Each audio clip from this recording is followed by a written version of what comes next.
कि भगवान सभी गोपियों को छोड़कर मुझे लाए हैं, तो राधा रानी को भी अहंकार हो गया। कहा प्रभु मुझसे चला नहीं जा रहा, आप मुझे कमर पर बैठाइए। जैसे ही उन्होंने चढ़ने का प्रयास किया, कोई भगवान अदृश्य हो गए और राधा रानी धरती पर मूर्छित होकर गिर पड़ी। इधर गोपिकाएं हैं, जब भगवान उनके आगे से अदृश्य हुए तो उनको ऐसा लग रहा है, कभी लताओं से पूछती है, लताओं तुमने क्या हमारे श्याम सुंदर को देखा है? कभी वृक्षों से पूछती है और तुलसी के वृक्ष से पूछती है,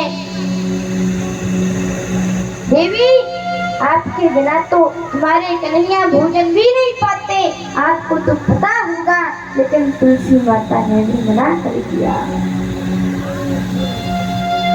अंत में गोपिकाएं आगे गई तो भगवान के चरण चिन्ह दिखे और उनको देखते देखते आगे चली गई। देखते देखते आगे गई तो वहां पर देखा कि राधा रानी मूर्छित अवस्था में पड़ी हुई है और भगवान भी उनके साथ नहीं है।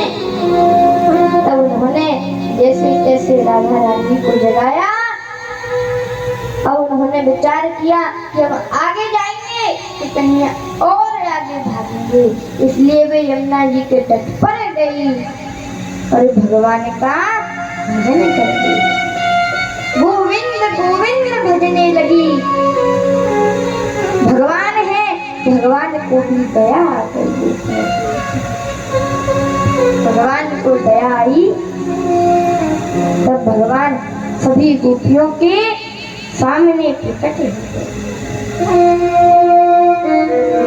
इधर गोपियों ने जब भगवान को देखा बड़ी प्रसन्न हो गई, भगवान को छूकर देख रही है, ये सत्य है, ये सपना है।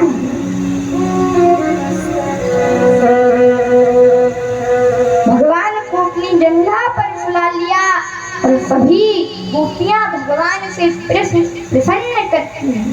प्रश्न करती हैं कि स्वामी आप हमारे एक प्रश्न का उत्तर दीजिए। भगवान कहते पूछो। तो कहती हैं कि अगर कोई बिना प्रेम करने पर भी प्रेम करता है तो उसे क्या कहती है? तब भगवान कहते हैं कि जो कोई बिना प्रेम करने पर भी किसी से प्रेम करता है तो उसे माता पिता अथवा सज्जन का प्रेम जो कि प्रेम से भरा हुआ है। और कहते हैं कि किसी दोनों को ही नहीं पता कि मुझसे कोई प्रेम करता है तो उसे विरक्त कहती हैं, लेकिन भगवान कहते हैं कि मैं ही केवल ऐसा हूँ कि जो लोग मुझसे प्रेम करते हैं तो मैं उनको सताता हूँ। गोपियाँ पूछती है ऐसा क्यों प्रभु? तब भगवान कहते हैं मैं ऐसा इसलिए करता हूँ ताकि मुझे पता चल जाए कि कोई सचमुच में मुझसे जुड़ा हुआ है या बीच में ही छोड़कर चला गया। बोले अच्छा। अब रात चलने लगा।